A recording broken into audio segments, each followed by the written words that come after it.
Bienvenue dans l'émission Ose ta différence. À ceux qui rêvent d'un monde nouveau, un monde où l'amour serait l'énergie de la vie, du partage, de la solidarité, plutôt que la peur qui isole et anéantit. Un monde de conscience et d'unité. Je suis Catherine Tournedouet, coach booster d'énergie, guide des traversées qui vous aide à devenir pour exister. Avec ce podcast, je vous donne rendez-vous tous les lundis matins pour vous offrir un espace d'inspiration avec des clés, des réflexions, des témoignages. Il est temps de bouger, le monde t'attend. Ose ta différence pour faire la différence. À tout de suite.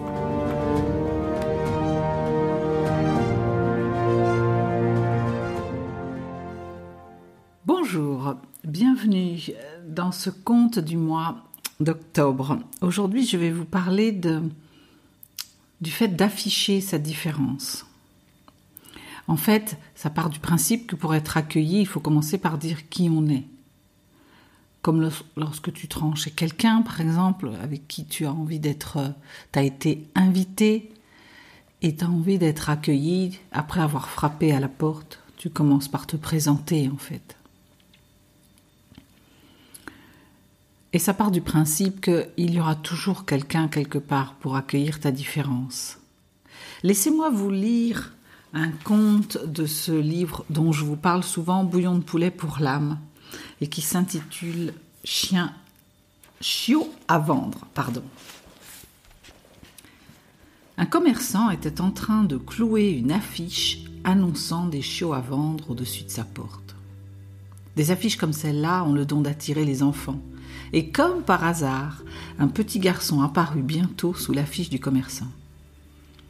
« Combien vendez-vous ces chiots ?» demanda-t-il.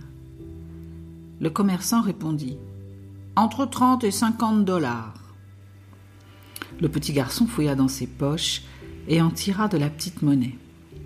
« J'ai 2,37 $, dit-il. « Est-ce que je peux les regarder, s'il vous plaît ?» Le commerçant sourit et siffla. Du chenil, ils virent sortir Lady, qui accourut vers eux en passant par le couloir du magasin, suivi de 5 petites boules de poils. Un des chiots traînait derrière à une bonne distance. Aussitôt qu'il le vit, le petit garçon montra du doigt le chiot qui boitait derrière les autres. « Qu'est-ce qu'il a, celui-là » Le commerçant lui expliqua que le vétérinaire avait examiné le chiot et avait découvert une malformation de la hanche. Il boiterait toujours, il serait toujours infirme. Le petit garçon devint tout excité. « C'est ce petit chien-là que je veux acheter. »« Non, dit le commerçant, tu ne veux pas acheter ce chien. Même si tu le veux vraiment, alors je vais te le donner. » Le petit garçon se fâcha. Il regarda le commerçant droit dans les yeux et dit « Je ne veux pas que vous me le donniez. Ce petit chien vaut aussi cher que les autres et je le paierai plein prix. En fait, je vais vous donner 2,37 $ maintenant et 50 cents par mois jusqu'à ce qu'il soit à moi. » Le commerçant répliqua « Tu ne veux pas vraiment acheter ce petit chien. Il ne sera jamais capable de courir et de sauter et de jouer avec toi comme les autres chiots. » Sur ce, le petit garçon se pencha, retroussa la jambe de son pantalon et découvrit une jambe gauche affreusement tordue, soutenue par un appareil orthopédique. Il regarda le commerçant et dit doucement « Eh bien, je ne cours pas très bien moi-même, et le petit chien aura besoin de quelqu'un qui peut le comprendre. » Il y aura toujours quelqu'un quelque part pour accueillir ta différence. Pour le trouver ou la trouver, cette personne, il faudra oser dire qui tu es. Et même si tu rencontres le rejet, tu finiras un jour par rencontrer quelqu'un qui tendra l'oreille pour t'écouter. J'ai moi-même parfois rencontré des questionnements, des éloignements de l'autre, voire du rejet. Et je comprends aujourd'hui finalement que l'autre se confrontait à sa propre peur. Finalement sa peur d'une partie de lui-même, en fait. Je crois que je vous avoir dit dans un épisode précédent que quand ce que l'on remarquait chez les autres, c'était une part de nous-mêmes parfois ignorée ou que l'on rejetait. Et je me souviens que parfois, c'était de la jalousie, en fait, d'une partie de moi que j'avais pas vue et que les autres m'enviaient. Je me souviens d'avoir vécu des incompréhensions de la part de certains de mes collègues, par exemple, de ces moments où je me suis sentie très, très seule. Aujourd'hui, je me rends compte qu'ils m'ont finalement aidée à m'accepter. J'ai dû lutter pour faire entendre ma voix, parfois seule contre tous. Et cela me sert tellement aujourd'hui pour prendre la parole et pour oser me dépasser. Et puis j'ai eu des rencontres magnifiques où je me suis sentie accueillie. Un jour, j'ai rencontré Marie, chef d'un service client. Elle m'avait reçue pour un entretien de recrutement pour un CDD de 3 mois. Moi, je venais pour les vacances, ne pensant pas rester là, mais c'était un petit peu challengeant. Je me disais, est-ce que je vais être prise ? J'étais freelance au début, j'avais jamais été salariée quasiment, à part quelques mois.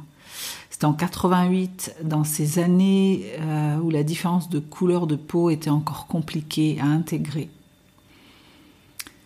Et moi, j'avais encore en mémoire ces années d'école où j'avais peine à accepter mon métissage et où je passais mon temps à tenter de me fondre dans la blancheur des autres. À cet entretien, j'étais encore en dévalorisation intérieure, à me dire qu'on n'allait pas me prendre. Je me souviens plus de ce qui s'est dit ce jour-là. C'est un peu vieux maintenant, ça vient me challenger sur ma mémoire. Mais je me souviens d'un moment important pour la suite. C'est quand Marie m'a dit qu'elle avait vu mes tests et je ne sais plus trop ce qu'elle m'a dit sur les résultats, mais je garde le ressenti que j'ai eu à ce moment-là parce que je me suis sentie respectée. J'avais quelqu'un qui me parlait franchement, qui me parlait de ma différence, mais en fait ma différence de niveau. Et j'ai voulu rentrer dans cette entreprise, j'ai voulu bosser pour cette femme car je m'étais sentie accueillie.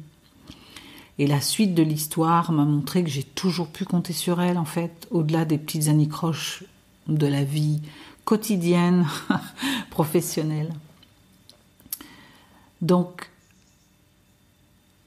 Marie, je crois que tu m'écoutes. Donc, je te fais cette petite dédicace aujourd'hui. C'est vraiment un moment qui a changé. Ça a été un virage, en fait, dans mon parcours, parce que ça m'a aidé par la suite à aller au-delà quand j'ai rencontré de nouveau des interrogations, voire parfois même du rejet. Je me suis souvenue de Marie, en fait. Et donc j'ai envie de te dire, montre ta différence. Et je vais te citer cette phrase de René Char, ce poète résistant du XXe siècle, qui disait « Montre ta différence, à te regarder, ils s'habitueront. » Je vous souhaite une belle semaine, les belles âmes, et je vous dis à la semaine prochaine, à lundi prochain.